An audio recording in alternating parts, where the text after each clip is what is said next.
Hasta ahora. Hola,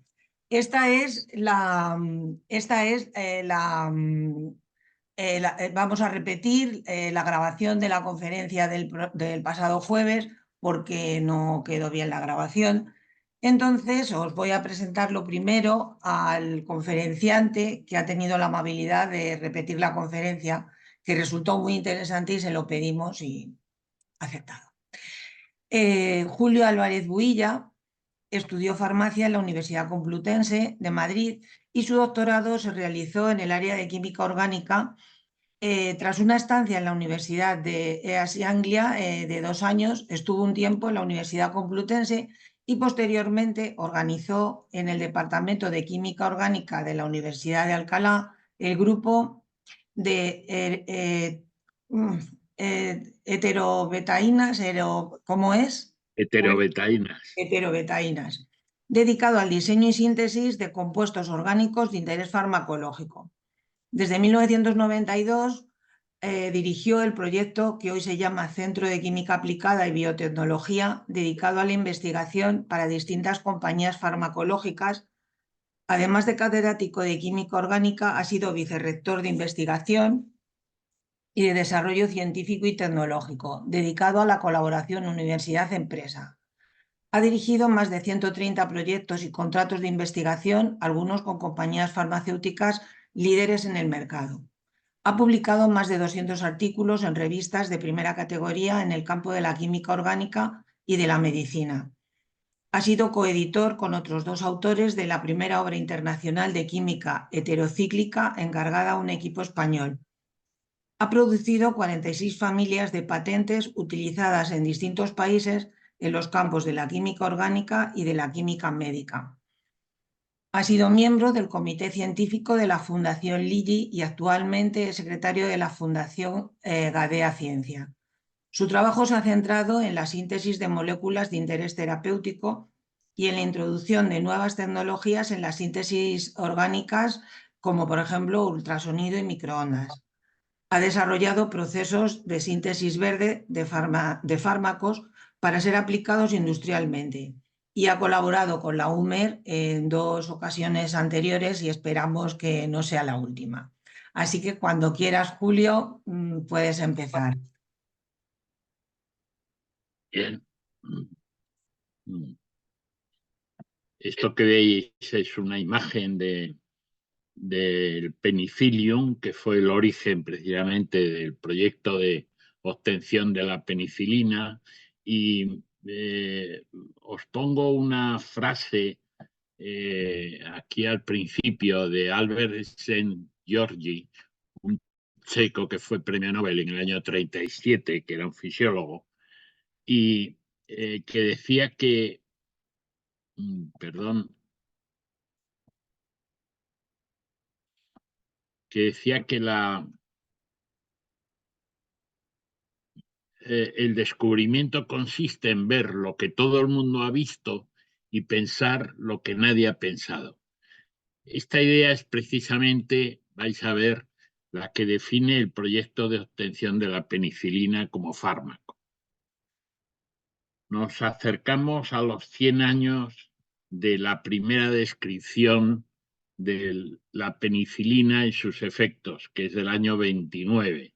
Por lo tanto, se cumplirán en el año 2029 los 100 años de este descubrimiento. Os pongo aquí un libro que es fundamental, The Mold in Dr. Flores' Coat, el moho en el abrigo del Dr. Florey, que se refiere a una anécdota de la Guerra Mundial. Y os pongo también una foto de Norman Sidley, que es un microbiólogo, que era el elemento más joven del equipo que desarrolló en Oxford la penicilina y el último que murió, claro, en 2004. Esto que veis es una instalación de una fábrica de fermentación para obtener antibióticos. Estos son los tanques de fermentación. Esta es una visión actual. la historia de los antimicrobianos y antibióticos puede resumirse con esta lista inicial. Las sulfamidas, que son un antimicrobiano sintético, se desarrollan en los años 30, y entre el año 32 y 35 se produce el desarrollo de las sulfamidas, se llevan el premio Nobel de 1938. La penicilina se desarrolla entre el 29 y el 41, sobre todo, y se lleva el premio Nobel del año 45, y a partir de ahí la metodología de obtención de antibióticos se estandariza y aparece la tirotricina, la streptomicina, cloranfenicol, bueno, toda la panoplia de antibióticos de que disponemos hoy día, que nos ha permitido luchar contra las infecciones. La historia que os voy a contar comienza en este antiguo hospital de Londres, el St. Mary's Hospital. Este es un hospital que se construyó en el siglo XIX para los heridos de la Guerra de Crimea. Fijaos, estamos hablando de un episodio ya del que ni nos acordamos siquiera. Este hospital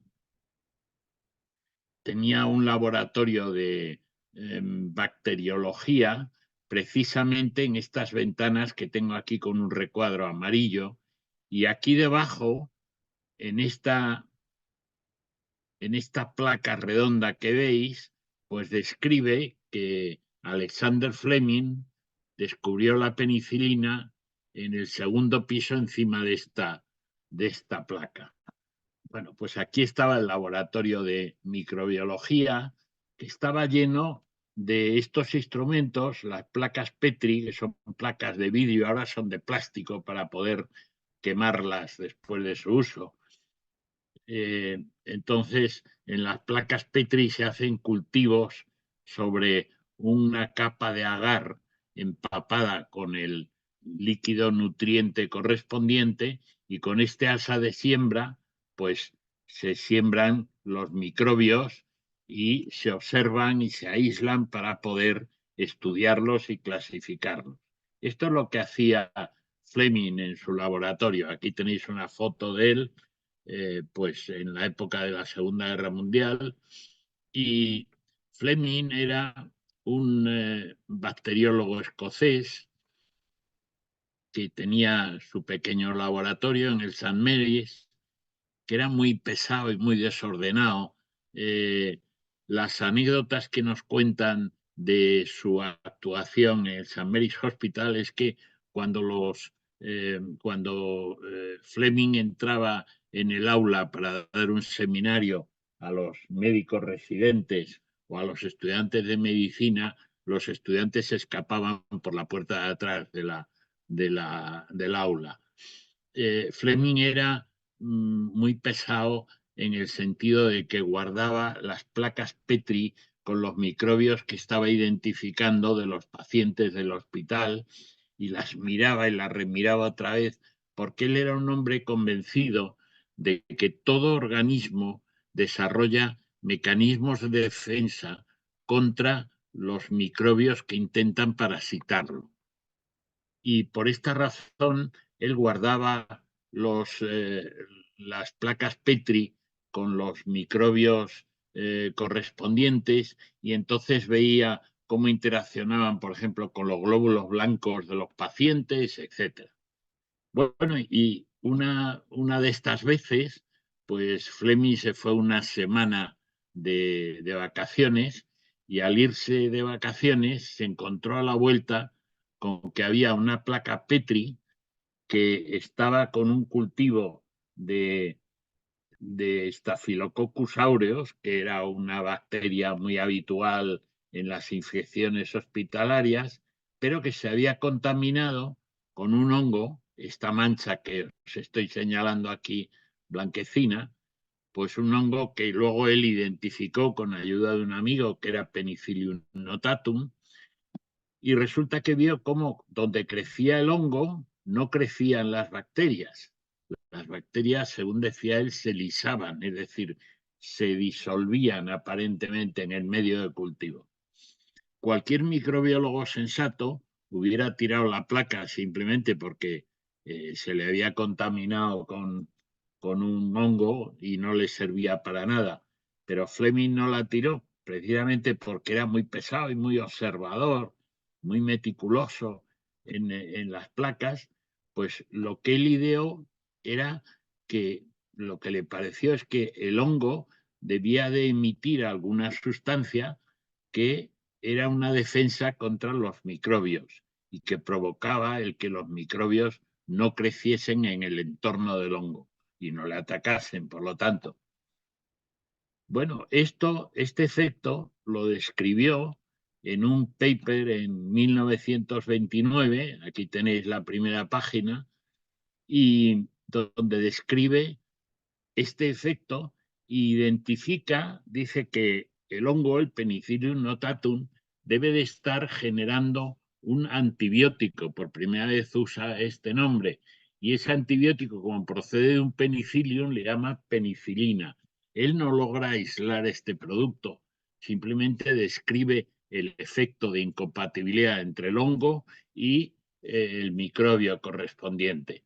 Bueno, y con esto deja abierta la puerta a investigar la penicilina, claro. Este efecto ya se había observado anteriormente. Este señor que tenéis aquí es Ernest Duchenne, que es un médico militar francés del siglo XIX que estaba en aquellos momentos en la Escuela del Servicio de Sanidad Militar de Lyon, este edificio que tenéis aquí, que hoy día pertenece a la Politécnica de Lyon, donde se formaban los médicos militares del ejército francés. Este señor, como todos los oficiales de medicina militar o de cualquier tipo que hubiera en el ejército francés, en aquellos momentos montaban a caballo. Parecía que eso era característico de cualquier oficial. Y entonces tenían acemileros, es decir, soldados que se ocupaban de cuidar los caballos y de limpiarlos y de tenerlos disponibles. Y eran muy apreciados los acemileros de las colonias francesas, de Marruecos, de Túnez, de Argelia, porque esas eran zonas donde había mucha cultura del caballo y se cuidaban los caballos muy bien. Y Duchenne observó que estos acemileros árabes guardaban trapos de algodón en zonas oscuras y húmedas de las cuadras de los caballos para que se enmoheciesen. Se enmohecían mayoritariamente con hongos de tipo penicilio. Y esos trapos mohosos los utilizaban para curar las heridas que se hacían los caballos y los rasguños en las patas cuando iban por terrenos pues donde hubiera matorral. Y resulta que las heridas, contrariamente a lo que decía la medicina de la época, se curaban muy bien de esta manera. Y entonces Duchenne hace una tesis doctoral en 1897 donde estudia este fenómeno y lo que ve es que el hongo que él describe, que es el Penicillium glaucum, pues resulta que es incompatible con toda una serie de microbios. Él describe el fenómeno. En el siglo XIX la microbiología no había avanzado lo suficiente como para ir más allá, pero el fenómeno de Fleming diríamos que tenía antecedentes. Lister y Tyndall también pues estudian el Penicillium glaucum y ven también un fenómeno similar. Louis Pasteur con Penicillium notatum, el mismo que descubrió Fleming o que redescubrió, pues describe también el mismo fenómeno de incompatibilidad entre los hongos y los microbios. El contexto de la observación era importante porque a comienzos del siglo XX no había antiinfecciosos útiles. Entonces la hipótesis de Fleming, que él estaba obsesionado con esta idea, es que todo organismo genera sus propias defensas contra la infección. El hongo debía de generar algún producto que inhibía el microbio. Aquí tenéis una placa donde se ha reproducido el efecto que vio Fleming. Aquí tenéis unas colonias de un microbio que están creciendo en forma así de una especie de zigzag nebuloso, y aquí tenéis una contaminación con Penicillium notatum creciendo sobre el agar, y cómo genera un halo de inhibición donde las bacterias no crecen. Aquí tenéis una foto de una colonia de Penicillium notatum.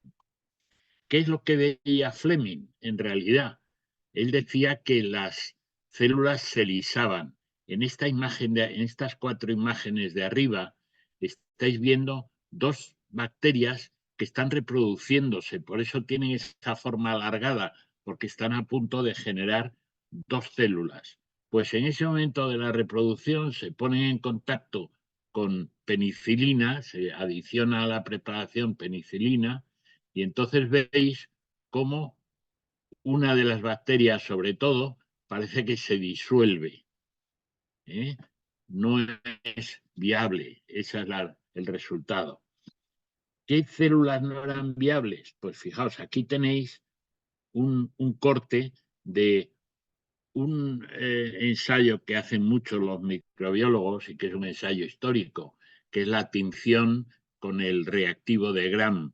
Pues las bacterias que se llaman Gram positivas son las que con el reactivo de Gram se tiñen de violeta, de púrpura.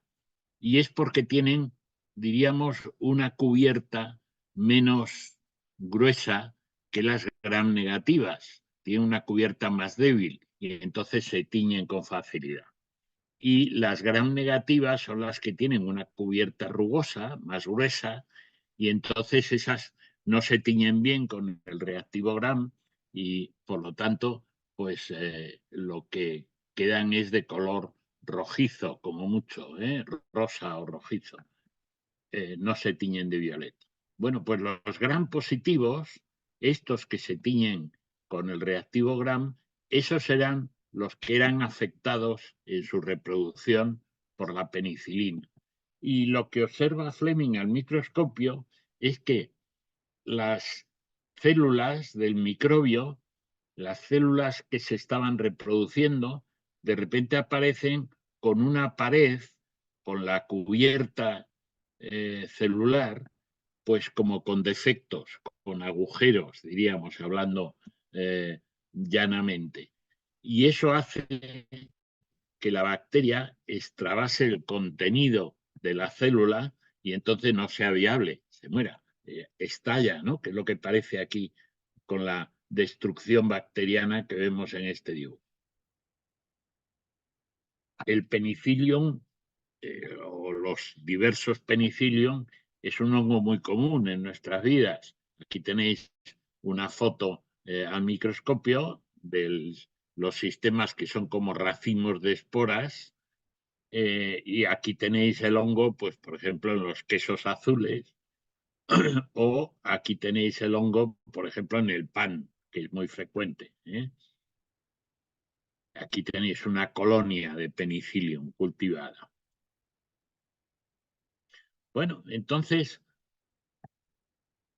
Fleming publica en el año 29 su trabajo, y el descubrimiento de Fleming aparentemente iba a quedar como una curiosidad científica.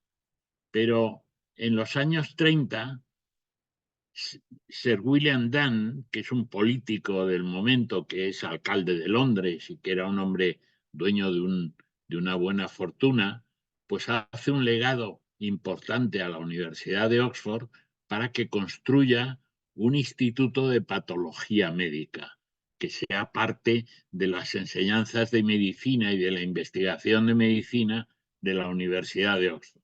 Esta foto que tenéis aquí es una foto de los años 30 del instituto recién construido. Esto es el aspecto.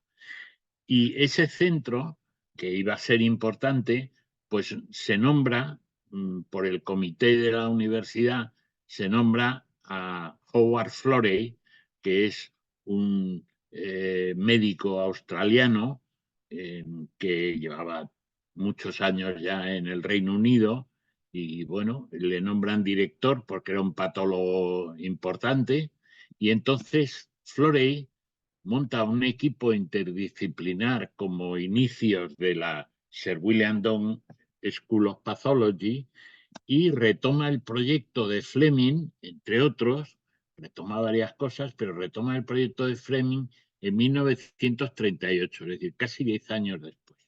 Entonces dice, hombre, vamos a revisar esta penicilina de la que habla Fleming, porque probablemente esto sería un antiinfeccioso útil. Vamos a ver. Este es el equipo inicial de Florey para la Sir William Dunn. Y os marco aquí con pilotos, pues primero a Howard Florey, que era el director de todo el equipo. Después a Chain.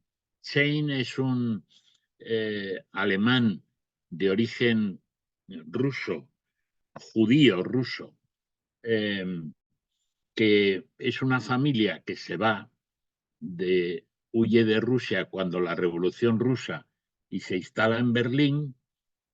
Allí muere el padre. Chain estudia química y sería, hoy día diríamos que era un bioquímico. Es un hombre que hace su tesis doctoral en un hospital en Londres, aislando productos del plasma y de la sangre de los pacientes. Y este hombre, pues cuando llegan los nazis al poder en el año 33 en Alemania, pues él se exilia, se marcha. Se marcha porque cree que es un gobierno que no va a ser viable, que va a durar muy poco tiempo, y se deja en Berlín a su madre y a su hermana.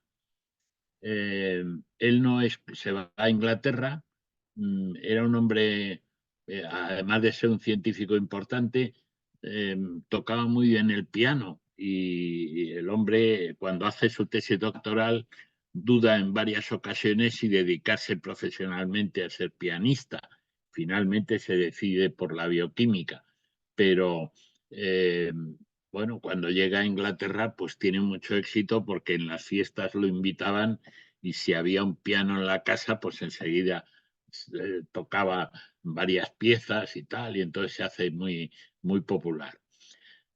Él no es consciente del peligro que corren en Alemania su madre y su hermana, que son de origen judío, y entonces cuando es consciente del peligro y las quiere sacar de Alemania para llevárselas con él, ya les han quitado el pasaporte, el gobierno de Hitler, y acaban en Auschwitz y acaban muriendo allí en Auschwitz.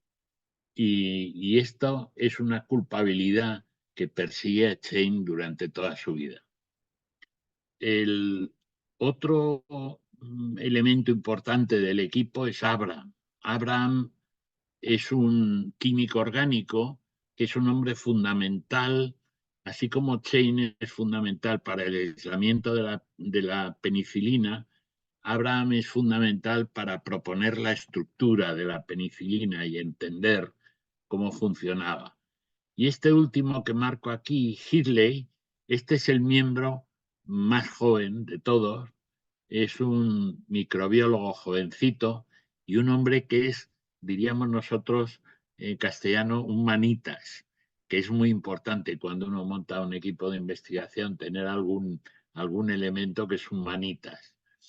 Bueno, pues esta es una foto de la Sir William Dunn School of Pathology hoy día y bueno, pues el viejo instituto sigue funcionando como un centro de investigación relevante.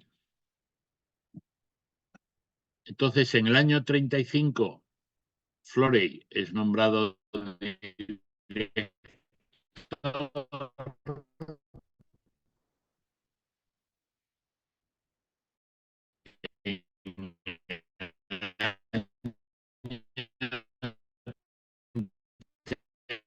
Estalla el comienzo de la guerra.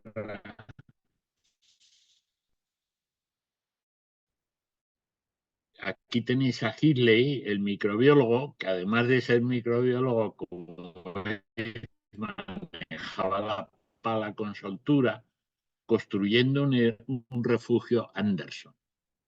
El refugio Anderson era un sistema, un refugio para resistir los bombardeos de los alemanes. Y se llamaba Anderson porque el ministro del que dependía, que era el ministro de Industria, pues se llamaba Anderson.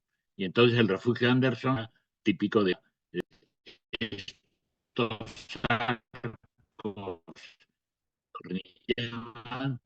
se suministraban al que lo solicitaba, había metro como en Londres, o bien si no, en edificios que por su solidez de la estructura, pues tenían sótanos viables para como refugio antiaéreo.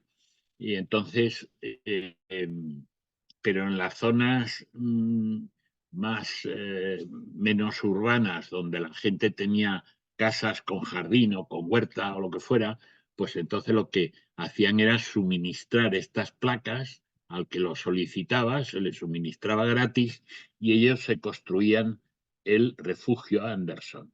Lo primero que había que hacer, como veis, era una zanja, una trinchera así importante,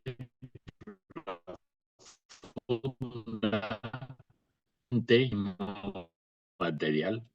Entonces luego se echaba encima la tierra que se había sacado al hacer la fosa y el refugio quedaba de esta forma. Cuando acabó la guerra, pues uno podía devolver los refugios, pero ha habido zonas de Inglaterra donde ha habido granjeros o gente que tenía casas y que tenía un refugio Anderson y lo han mantenido como recuerdo y se pueden ver de vez en cuando algunos de estos. En ese caso, el ministerio lo que hacía era cobrar al dueño que se quedaba con el refugio, cobrarle el material suministrado antes de la guerra. Bueno, pues aquí tenéis las primeras fotos del comienzo de la guerra para el sistema. ¿Qué es lo primero que tiene que abordar Hirley como microbiólogo experto en el cultivo del hongo, del penicillium? Pues lo primero que tiene que hacer es establecer el caldo de cultivo, dónde cultivarlo. Y después de muchas pruebas, lo que Hirley comprueba es que el mejor medio de cultivo era el extracto de levadura. Este es el extracto de levadura de cerveza, que los ingleses lo venden en los supermercados y que para cualquiera que no sea inglés tiene un sabor nauseabundo. Lo untan en las tostadas y se lo comen con auténtica fruición. Pero hay que haber nacido allí, desde luego, para que te guste. Y esto es muy rico en vitamina B, o sea que es muy sano, diríamos. Bueno, pues Hirley comprueba que con este extracto de levadura es posible cultivar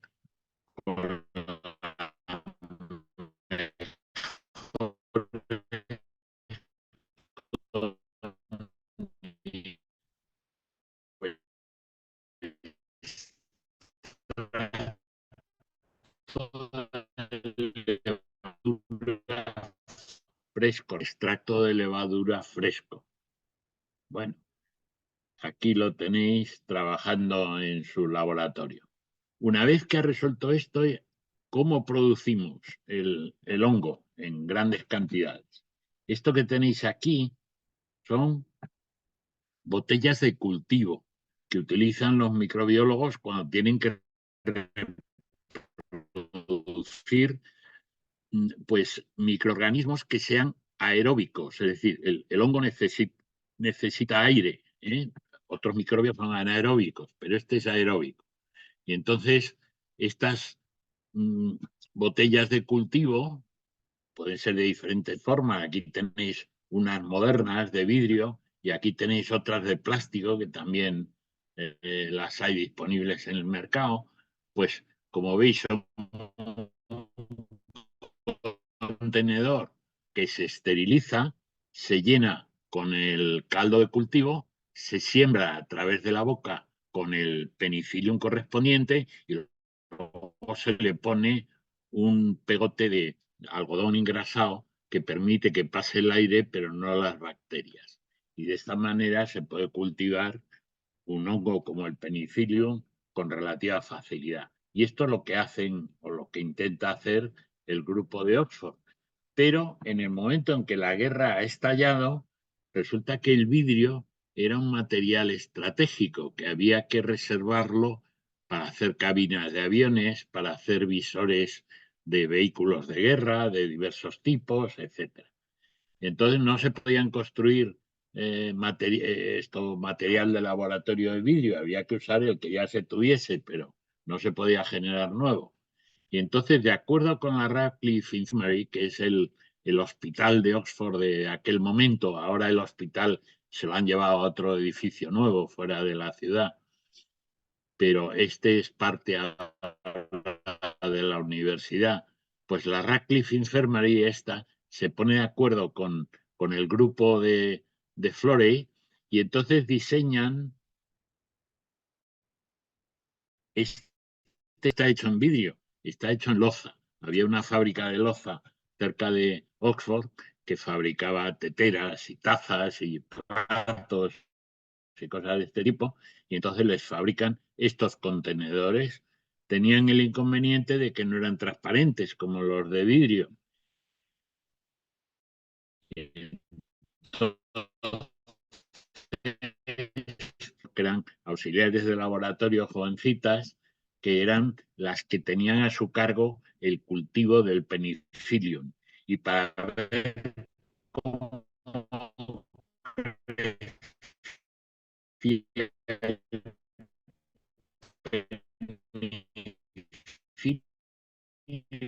cuando había que cortar un diente, veían ahí cómo crecía el hongo y asumían que en los otros contenedores de loza que no eran transparentes crecía igual. Bueno, pues este es el método de cultivo que están utilizando durante todo el tiempo. Otro de los aspectos que trabaja Hitley es la valoración de los contenidos de penicilina de las distintas lotes que obtenían en la fermentación del hongo. Y para esto pone a punto un método que se utiliza todavía hoy día, que es el método del halo de inhibición.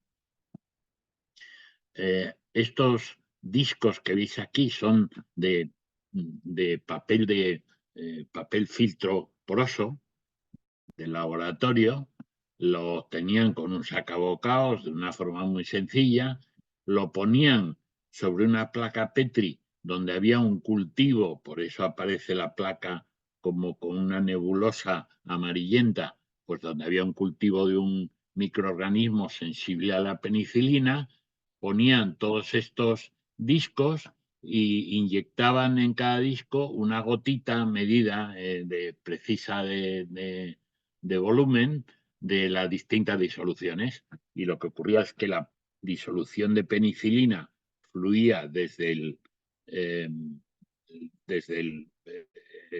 disco de papel pues hasta el agar donde estaban los microorganismos y generaba un halo de inhibición. El radio del halo de inhibición estaba en función de la concentración de penicilina de la disolución utilizada. Y esto les valió como patrón para estandarizar la concentración de penicilina de las disoluciones que obtenían en la fermentación.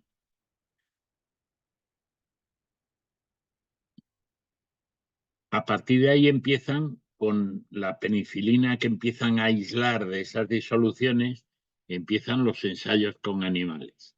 Florey, en el año 39, había hecho ensayos previos con ratones.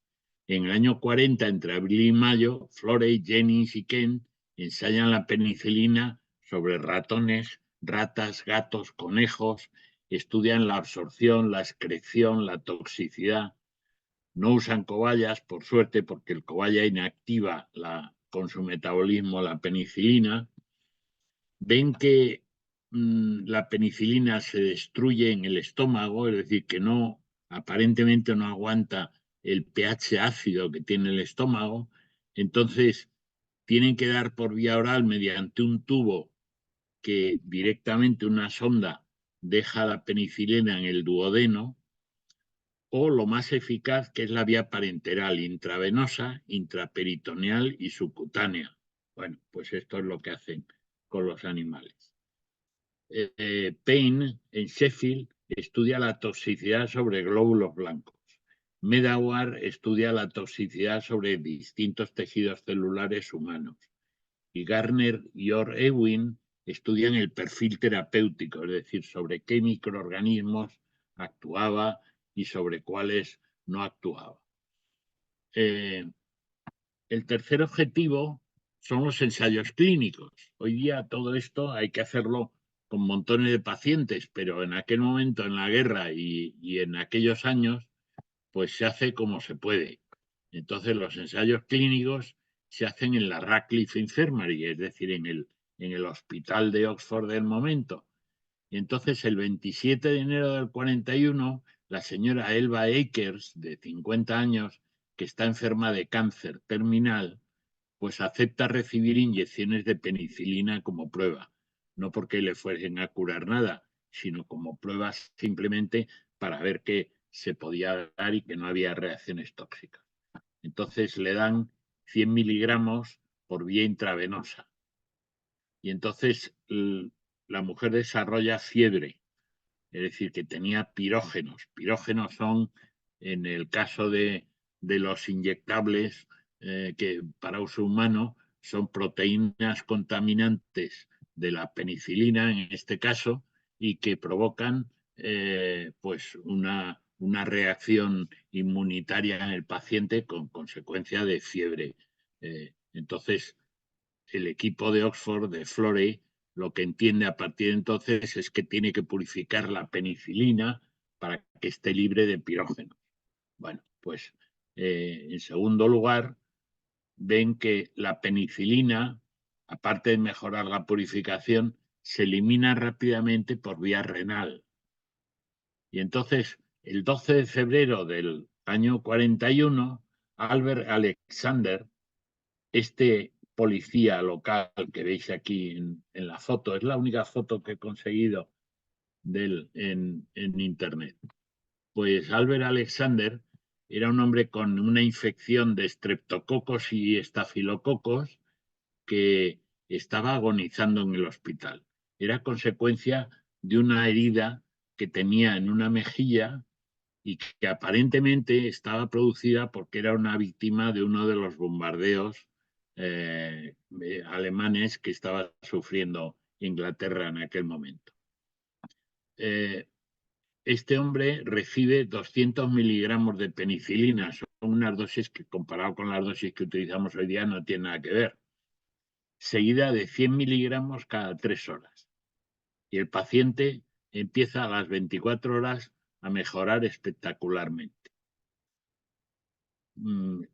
Tenían tan poca penicilina en aquellos momentos el grupo de Oxford que el doctor Charles Fletcher, que le atendía, recogía cada día la orina del paciente y cada mañana la llevaba a la William Dunn para extraer la penicilina sobrante que estaba en la orina del paciente.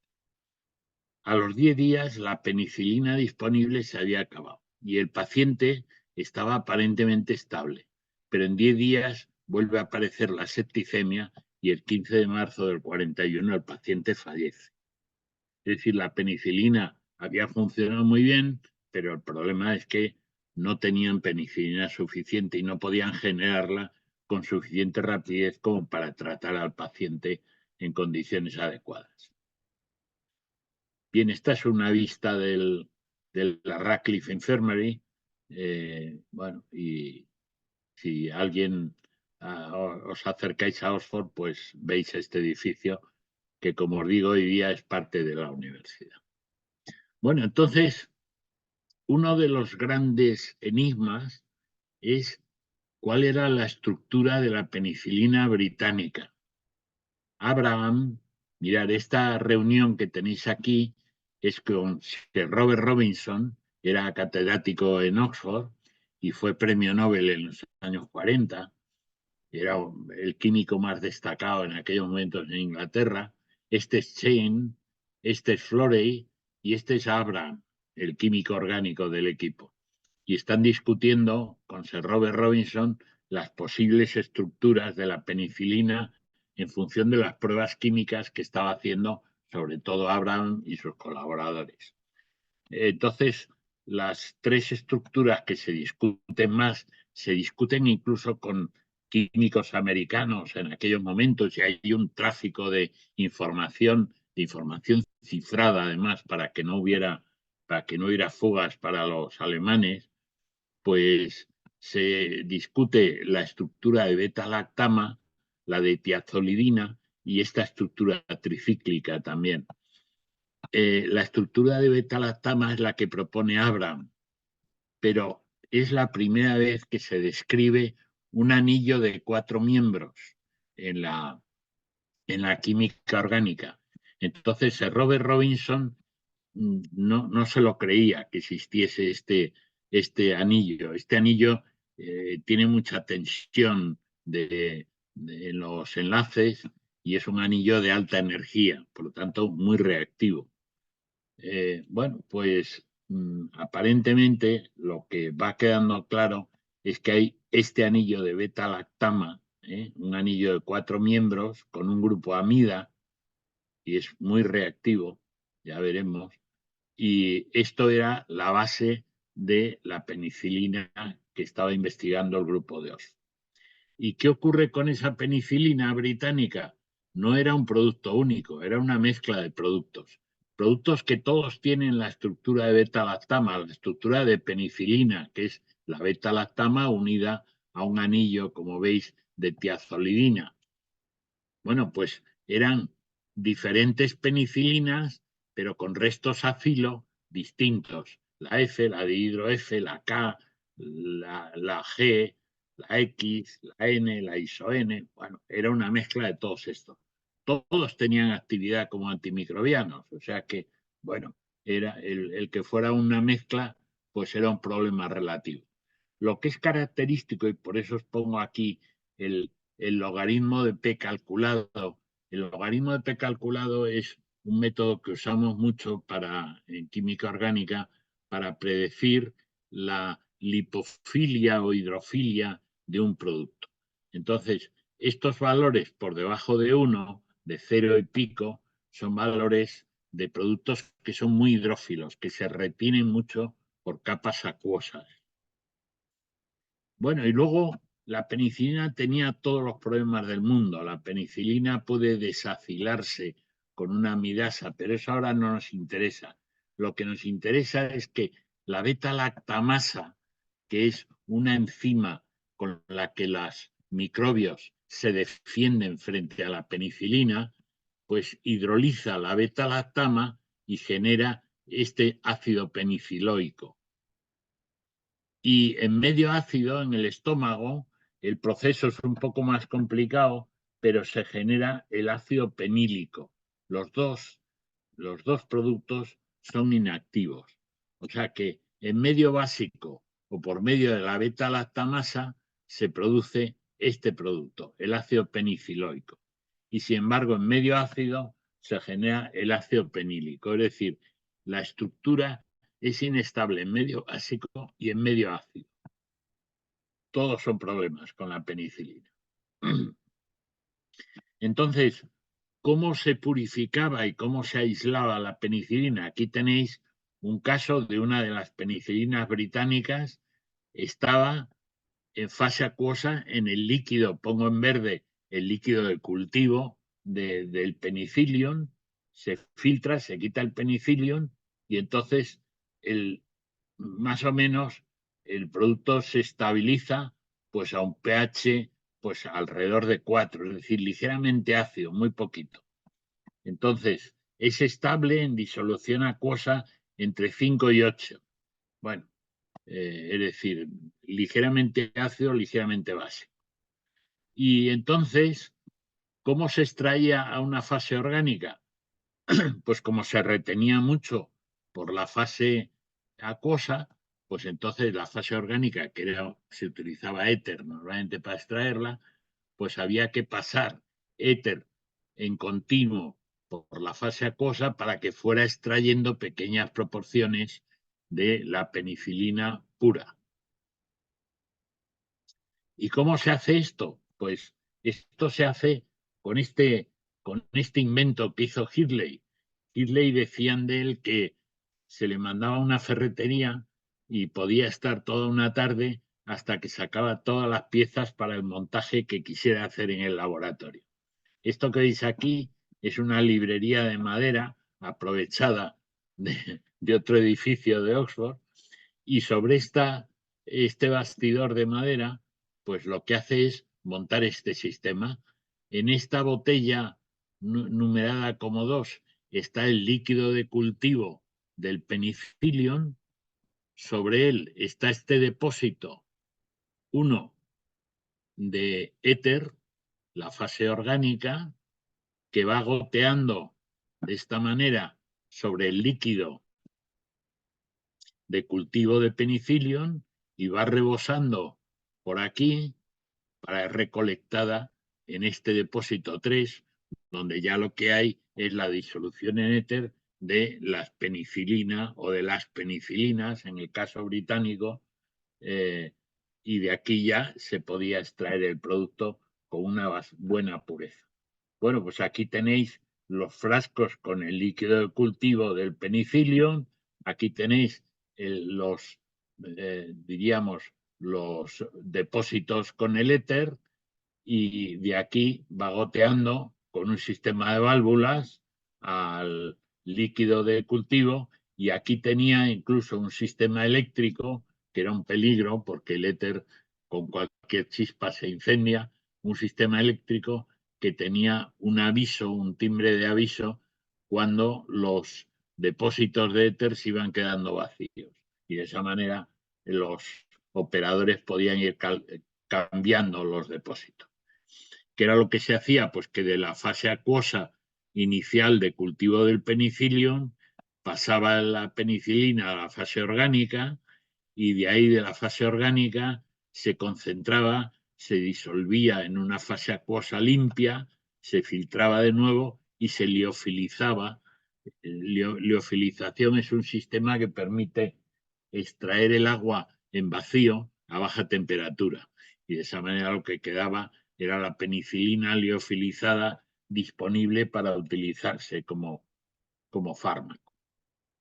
Esto que tenéis aquí es el sistema ya de extracción semi-industrial. Y entonces,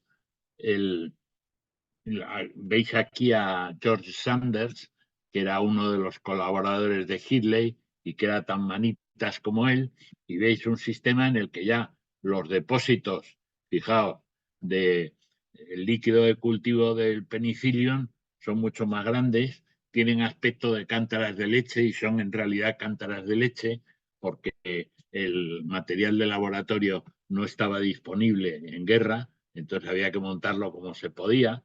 Bueno, y entonces con todo esto pues montan ya este sistema para producir penicilina, bueno, a una escala ya semi-industrial, pues como para que hubiera para hacer ensayos clínicos. En esos momentos, estamos hablando del año 41, Hirley y Florey visitan varias empresas farmacéuticas británicas para ver quién se podía hacer cargo de la fabricación de penicilina. Como en aquellos momentos, en plena batalla de Inglaterra, los alemanes estaban bombardeando las instalaciones industriales británicas, pues las empresas farmacéuticas británicas dicen que no se pueden hacer cargo de una nueva fabricación, que estaban fabricando lo que necesitaban las tropas como podían, pero con muchas dificultades incluso, ¿no? Y entonces aquí surge la primera discrepancia importante entre Chain y Florey. Chain tenía un temperamento, decían, eslavo, es decir, que tenía muy mal genio cuando se enfadaba. Y entonces no se llevaba nada bien con el resto del equipo. Y entonces Chain era un hombre acostumbrado a trabajar en Alemania, donde las empresas y la universidad tenían mucha relación y los descubrimientos que hacía la universidad se transferían a las empresas y se patentaban por las empresas y por la universidad y tal. Bueno, y entonces Chain propone a Florey patentar la penicilina. Y Florey, muy británico, muy como eran los británicos en aquel momento, se niega a patentar un descubrimiento médico. Dice que eso tiene que estar al alcance de todo el mundo.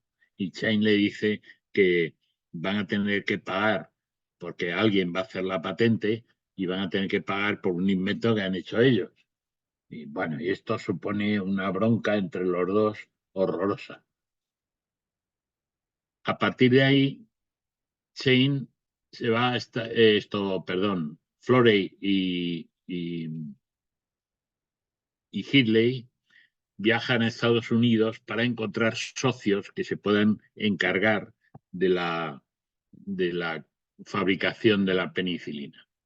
Viajan a varias empresas estadounidenses. Los Estados Unidos entonces no estaban sufriendo bombardeos, con lo cual tenían, diríamos, los centros de fabricación intactos y encuentran una colaboración en Peoria, donde había el Northern Research Lab, que era un laboratorio que se había hecho en medio de una zona agrícola con producción de maíz, sobre todo, pues este laboratorio se había creado cuando la crisis del 29 para generar a partir de los residuos de la agricultura, generar productos de alto valor añadido. Y entonces, ahí en el Northern Research Lab, Andrew Moyer y su equipo están de acuerdo en colaborar con Florey y Hindley. Hindley les enseña los métodos de cultivo. Ellos tienen otra experiencia diferente de fermentaciones eh, con, eh, con microbios anaerobios, con levaduras sobre todo, pero se hace cargo del trabajo. En el 7 de diciembre de 1941 se produce el ataque japonés a Pearl Harbor y entonces Estados Unidos entra en la guerra.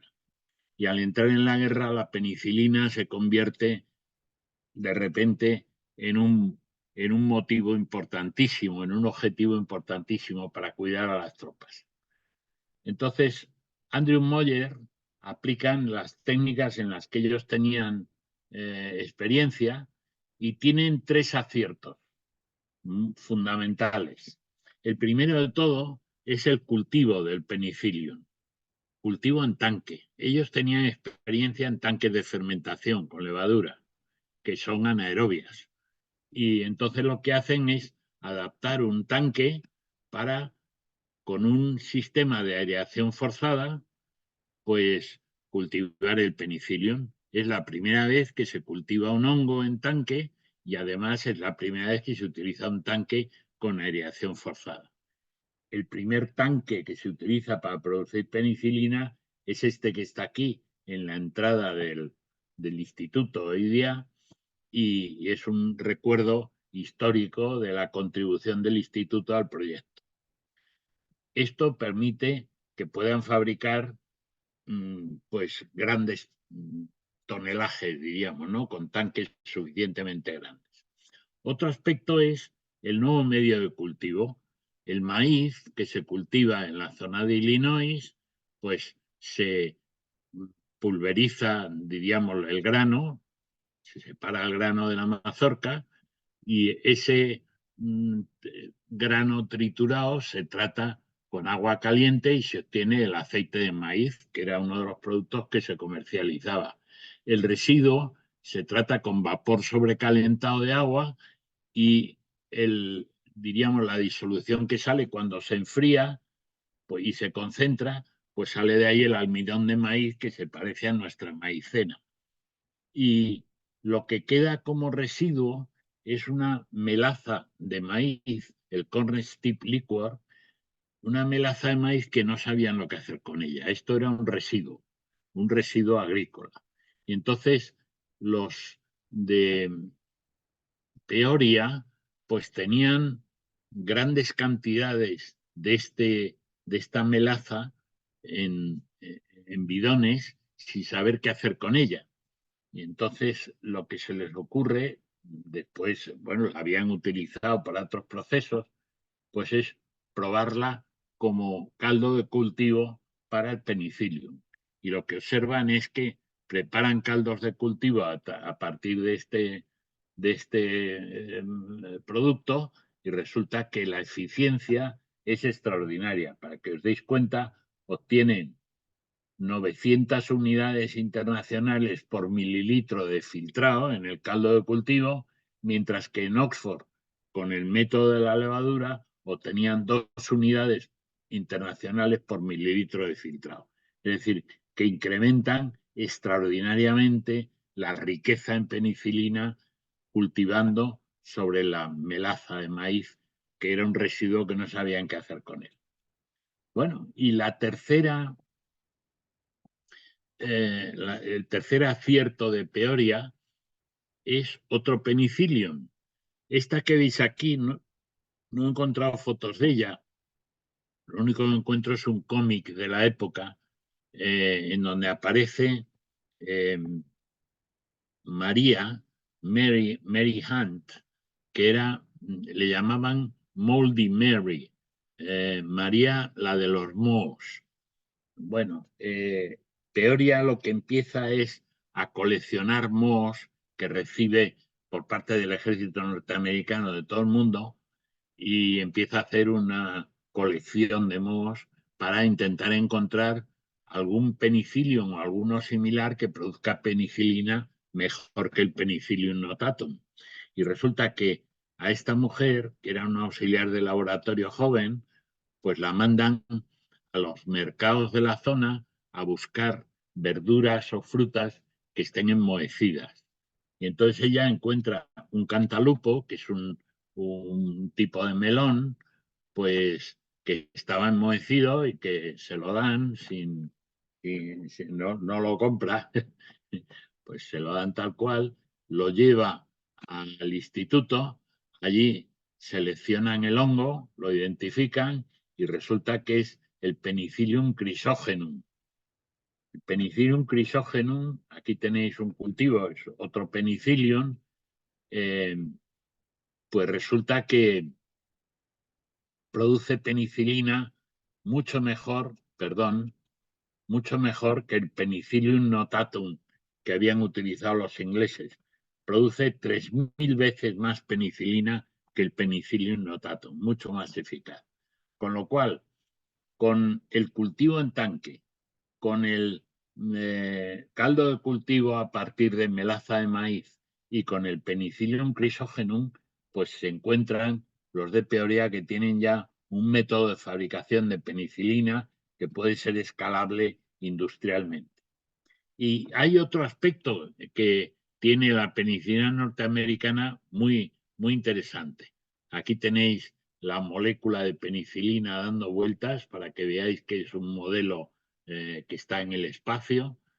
Y la penicilina norteamericana es un solo producto, a diferencia de la penicilina británica, que era una mezcla de productos. Entonces es la penicilina G o benzilpenicilina, que tiene este restoacilo de ácido fenilacético, y ello es debido, según comprueban el equipo de Boyer, de Peoria, pues es porque la melaza de maíz que habían utilizado en el cultivo tiene una gran abundancia de ácido fenilacético. Y esto se incorpora, en esta parte que está marcada en rojo, se incorpora a la penicilina en la fermentación, y por eso la penicilina que sale es penicilina G solamente. Con lo cual, esto es una ventaja también sobre la penicilina británica original. A partir del año 41, y con estos avances que ha hecho el equipo de Peoria, pues hay ya un montón de empresas que se apuntan, de acuerdo con el gobierno norteamericano, a producir penicilina en gran cantidad. Pfizer, Merck, Squibb, Eli Lilly, pero luego otras como Lederle, Abbott, Winthrop, Parker Davis, todas ponen en marcha la producción de penicilina para resolver los problemas que producía la guerra, el tratamiento de los heridos de la guerra. Estos carteles son carteles de la Segunda Guerra Mundial, norteamericanos, y como veis, pues aquí aparece un herido en plena batalla con un sanitario que le está inyectando una dosis de penicilina y dice, gracias a la penicilina volverá a casa, porque lo que hacían era tratar preventivamente a los soldados recién heridos como para prevenir cualquier infección de la herida que pudiera producir gangrena y amputación de los miembros y tal, que era un problema en aquellos momentos importante. Aquí tenéis unas vendas contaminadas con penicillium en Hawái, en la Guerra del Pacífico, pues se utilizaron muchas modalidades de penicilina. Y por otra parte, en el año 43, en mayo, Florey y Cairns viajan al norte de África, que era donde estaba habiendo todavía la batalla con los restos del Afrika Korps alemán, y entonces los mandan previamente para que vayan a probar penicilina en heridos en combate. Es decir, esto que los norteamericanos preveían, pues lo prueban también los ingleses con la penicilina inglesa. Y entonces, bueno, él trata en aquellos momentos ya el frente de África ya se ha desmoronado, el Afrika Korps se ha rendido o ha evacuado todos los hombres que ha podido y entonces ya no encuentra heridos recientes, sino que encuentra gente con heridas enquistadas que se resuelven bien con la penicilina, pero al mismo tiempo se encuentra con muchos soldados que están, perdón, muchos soldados que están con sífilis y con gonorrea en la parte, en toda aquella zona del norte de África, y entonces esto no tenía una cura fácil, con lo cual todos esos soldados estaban de baja. Bueno, y lo que descubre Florey enseguida era que con pequeñas dosis de penicilina, tanto gonorrea como sífilis desaparecen, vamos, como en 24 horas, con lo cual, bueno, todos esos soldados pasan a formar parte de los miembros activos del ejército para ir preparando el desembarco de Normandía. Para que os hagáis una idea, cuando en el año 44, en junio, se produce el desembarco de Normandía, los aliados tenían reservas de penicilina suficientes para tratar no solo a los participantes en el desembarco, sino también a los defensores alemanes si hiciera falta. Es decir, ya disponían de penicilina vamos, para dar y tomar. Entonces, ¿qué es lo que hace la penicilina biológicamente? Pues, como os decía, este anillo de beta-lactama es un anillo de alta energía, y entonces cualquier nucleófilo, cualquier sistema cargado negativamente que ataque al carbonilo, produce esta apertura del anillo. Y como esto tiene baja energía, es mucho más estable, el proceso es favorable, hay un desprendimiento de energía. Este proceso es muy fácil de producir en la penicilina.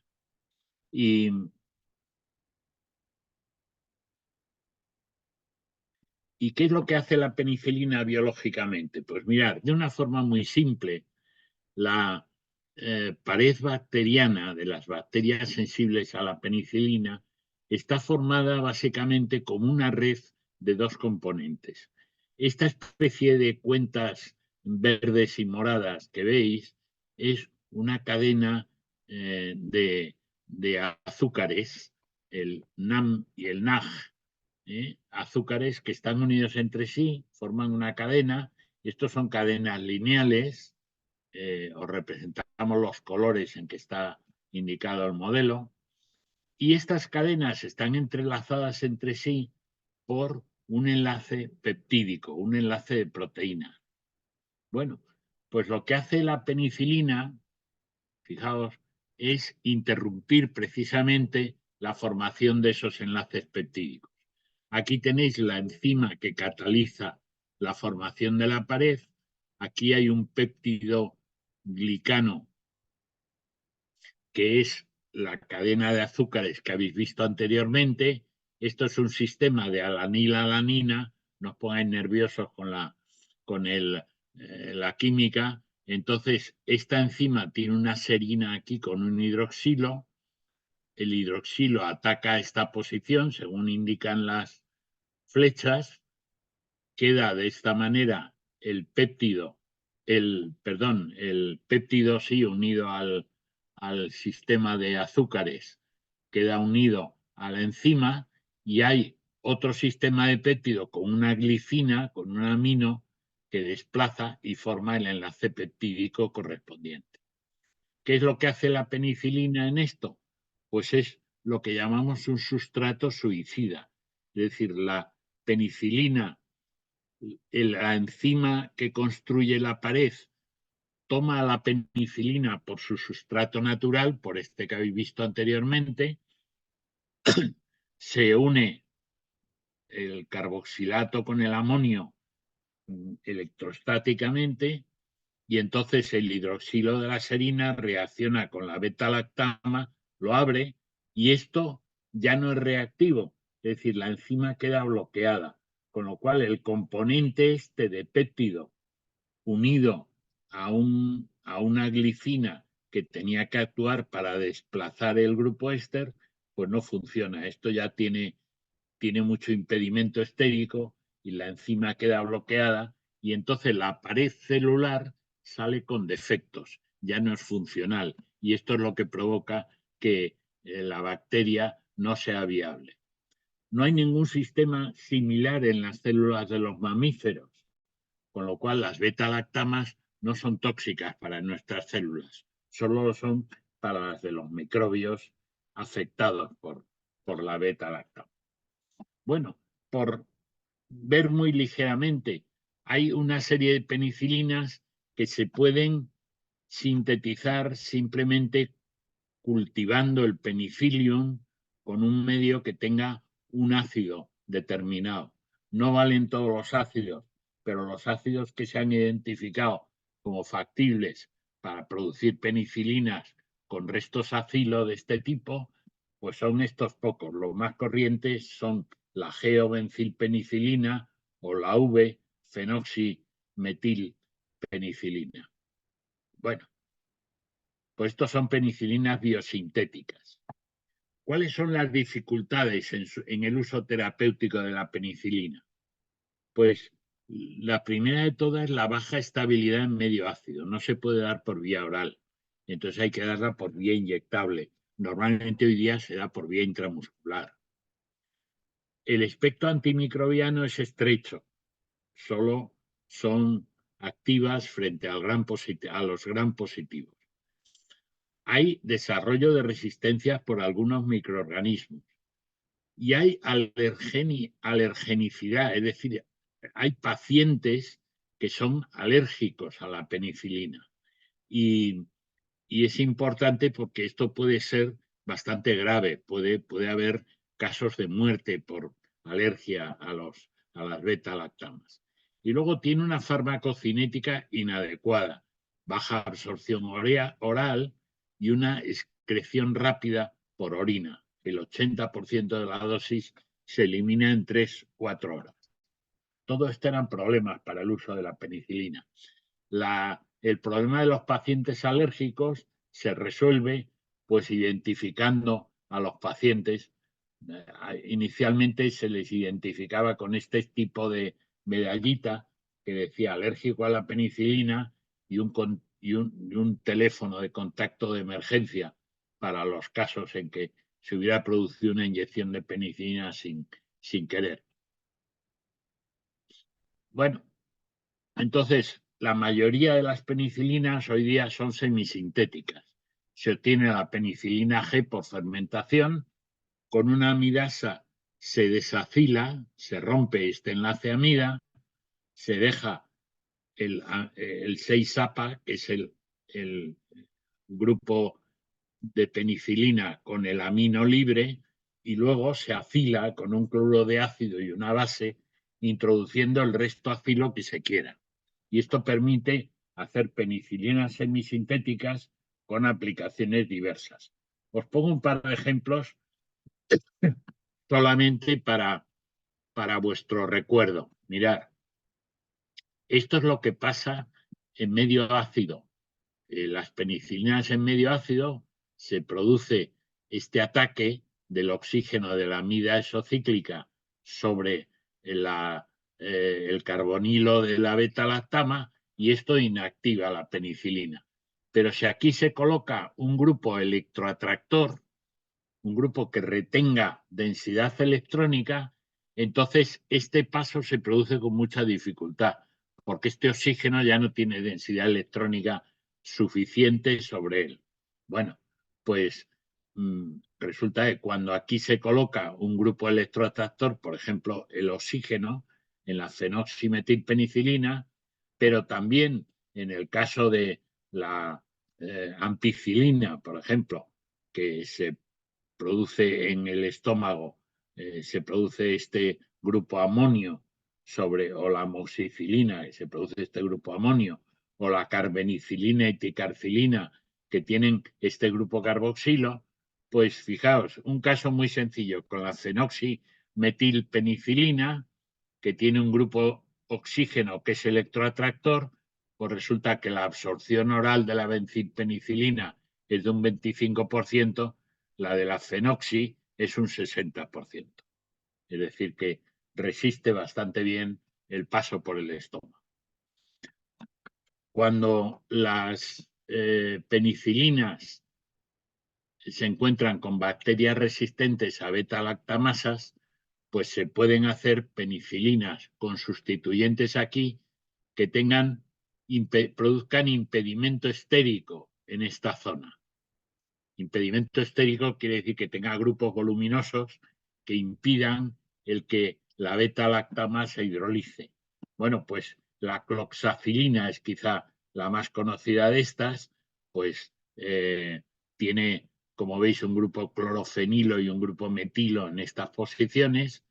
Entonces resulta que es activo frente a bacterias resistentes a beta-lactamasas gram positivas.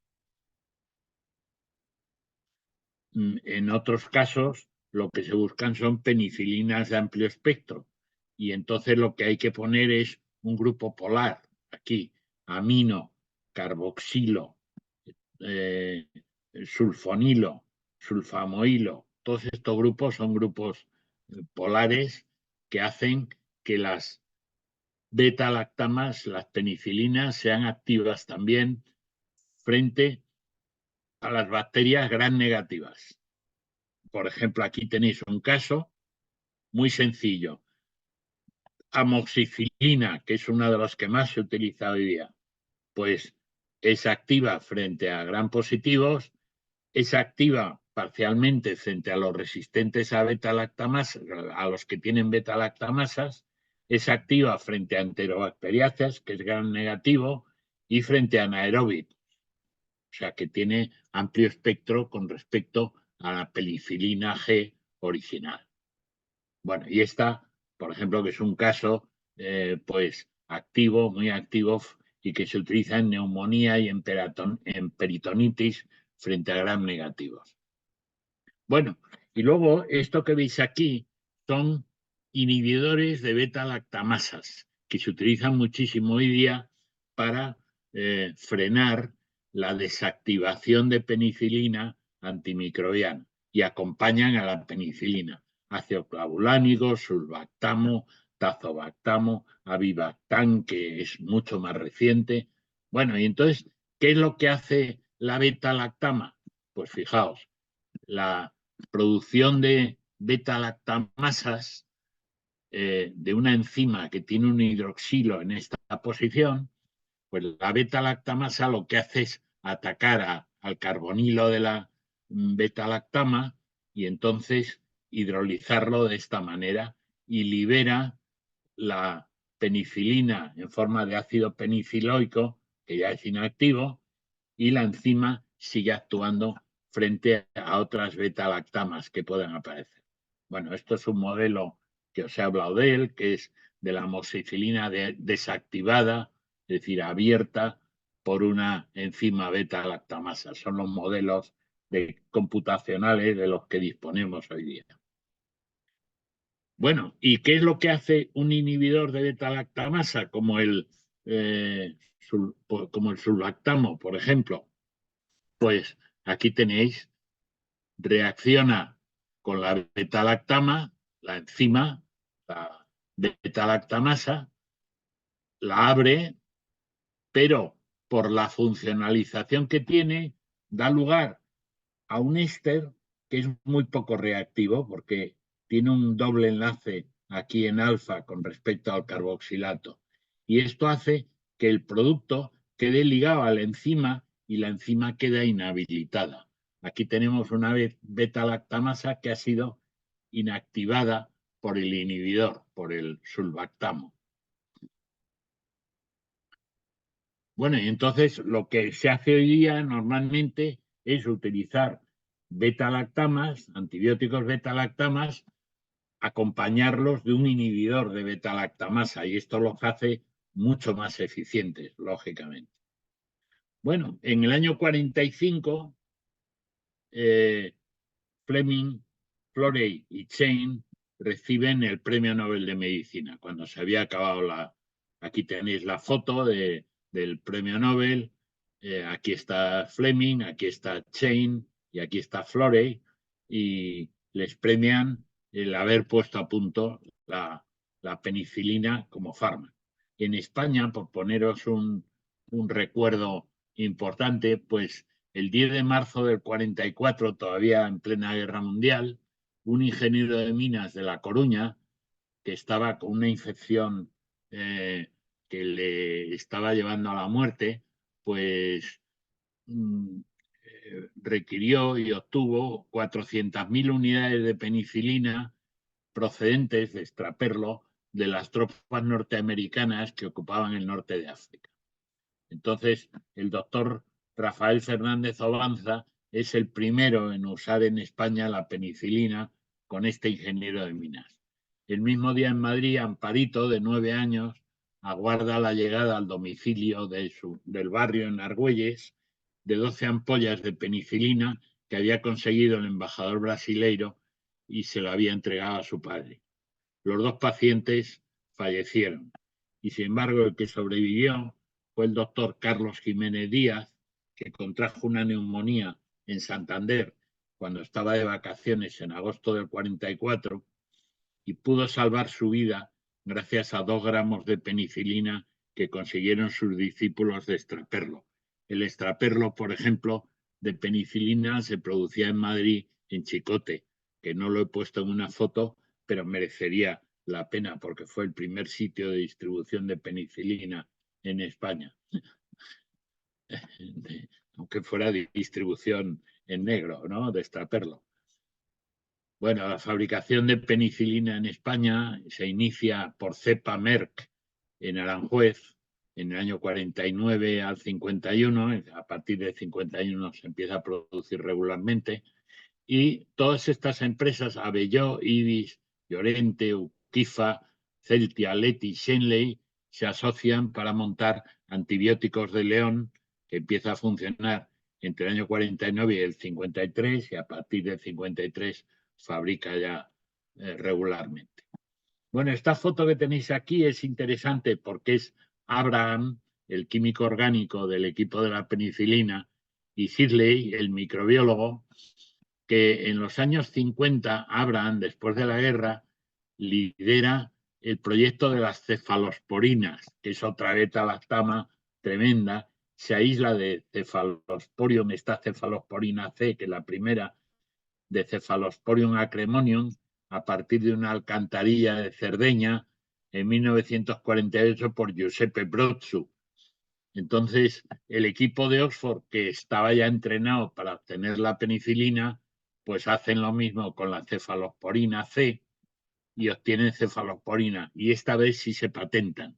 Y entonces la Universidad de Oxford recibe royalties por las patentes de la cefalosporina C y de los derivados de ella. Aquí tenéis la beta-lactama marcada en amarillo.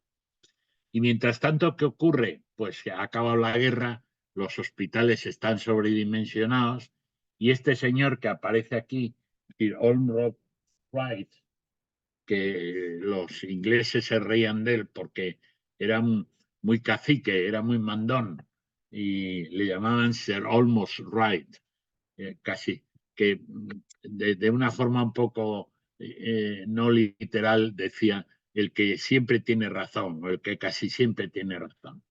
Entonces este hombre se encuentra con que a lo mejor hay peligro de que le cierren el hospital de St. Mary's, que era bastante viejo ya, bastante caduco, y entonces lo que lanza es una campaña para promocionar a Fleming como el inventor y el descubridor de la penicilina. Y entonces, bueno, pues como consecuencia de eso, Fleming, olvidándose de la contribución del equipo de Oxford, de Florey y Chain, pues le hacen placas como en su casa, esta es su casa de Londres, le hacen un museo en el, bueno, le hacen recepciones, le hacen un museo en el Hospital de St. Mary's con fotografías antiguas de él, le hacen sellos por toda Europa, se suministran muestras del penicillium en estuches, le hacen, bustos, medallas. Aquí tenéis una que le hacen en Barcelona. Eh, y todo esto lo siguen los del equipo de Oxford, lo siguen mm, atónitos, porque les parece increíble que toda esta campaña con Fleming, que está promovida por su hospital, pues se olvida completamente de la contribución que han hecho los demás. Aquí tenéis el monumento que tiene en Madrid frente a la Plaza de Toros de las Ventas. Y aquí tenéis la placa que tiene en su tumba.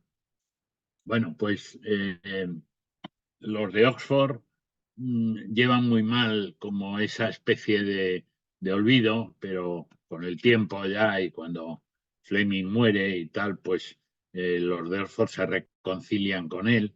Entonces la Universidad de Oxford crea, en recuerdo del proyecto de la penicilina, esta rosaleda, este jardín de rosas en el Botánico de Oxford y le llaman Alexander Fleming en honor del microbiólogo. Y aquí tenéis a Hindley, el último superviviente del equipo, falleció en 2004, se retira en el 76. Él era doctor en microbiología y en 1990 la Universidad de Oxford le hace doctor honoris causa en medicina, como recuerdo de su enorme contribución al proyecto de la penicilina. Y aquí aparece inaugurando la placa que recuerda el desarrollo de la penicilina en el Hospital St. Mary's, que se hizo en el año 1999 por parte de la Royal Society como una marca histórica de la evolución de la ciencia en el Reino Unido.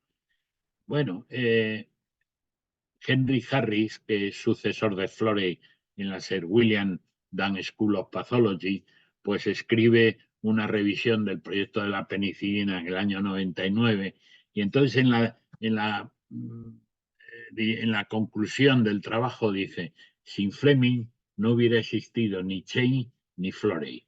Fleming es el que da la idea inicial, sin duda. Sin Chain, que fue el que aisló la penicilina, no hubiera existido Florey. Sin Florey no hubiera existido Hindley. Es decir, que Hindley riñe en un momento dado con Chain, como reñían todos, y Chain lo quiere echar del equipo.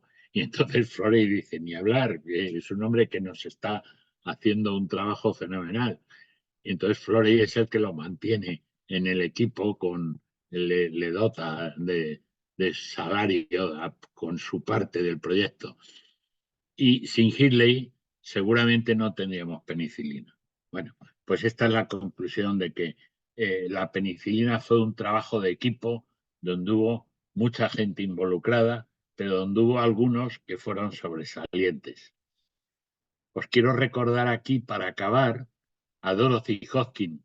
Dorothy Hodgkin es una científica dedicada a la difracción de rayos X para obtener la estructura inequívoca de sistemas más o menos complicados. Le dieron el Premio Nobel de Química en el año 64 y resolvió por difracción de rayos X la penicilina. Hizo, después de la guerra, la confirmación de la estructura de la penicilina que había propuesto Abraham. Hizo la vitamina B12, que es una estructura ya muy compleja, y la insulina, que fue su mayor contribución. Aquí aparece una foto de ella ya retirada, falleció en el año 94, pues con la estructura de la insulina delante de ella. Bueno, la penicilina, diríamos que abrió la era de los antibióticos. A partir de ella disponemos de antimicrobianos eficaces. Por ella hemos aprendido que los microbios desarrollan resistencias y que es necesario utilizar los antibióticos bien y mejorarlos de tiempo en tiempo. Desde los 80 años de la aparición de la penicilina se han evaluado más de 30.000 derivados semisintéticos de penicilina y cefalosporina. Se han descubierto más de 4.000 metabolitos de microorganismos con propiedades antibacterianas y se han lanzado al mercado más de 100 beta-lactámicos con un mercado de más de 14.000 millones de dólares, y de ese mercado los beta-lactámicos son el 56%. Bueno, a partir de la penicilina se han descubierto otros antibióticos de diferentes microorganismos que tienen beta-lactamas y que actúan por mecanismos similares a los de la penicilina. Aquí tenéis diferentes estructuras que no os comento, pero que son desde monobactamas como el Astreonam hasta carbapenem, trinem, oxacefem, carbacefem, bueno, con diferentes variaciones en la estructura que podéis revisar por vosotros mismos.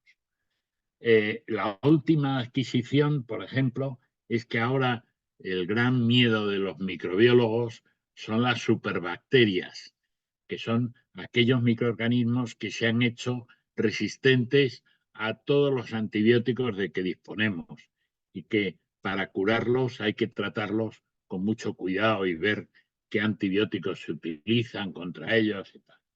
Entonces el emblaveo es una mezcla de Astreonam, uno de los que os he presentado en la diapositiva anterior, y Avibactam, que es un inhibidor de beta-lactamasa. Pues estos dos productos asociados se denominan emblaveo y acaba de ser aprobado por la Unión Europea en abril de 2024. O sea que lo tenéis recientísimo.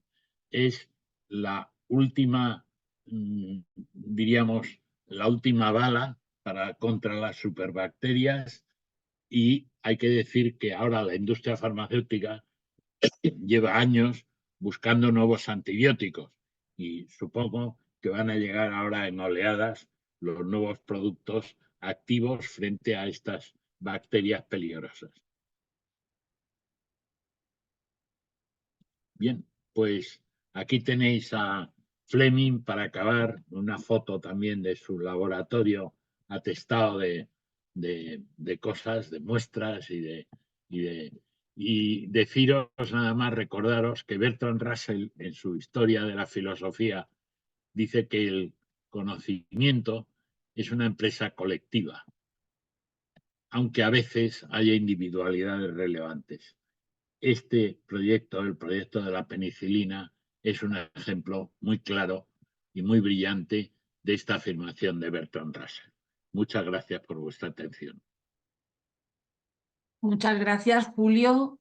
Muchas gracias por haber compartido con nosotros de nuevo todo tu conocimiento sobre este tema. Te agradezco muchísimo, muchísimo que No te hayas oigo, accedido a pero volver a hacer la conferencia, porque yo sé que es una pesadez una vez que ya se ha hecho volverla a repetir. Así que muchísimas gracias de nuevo.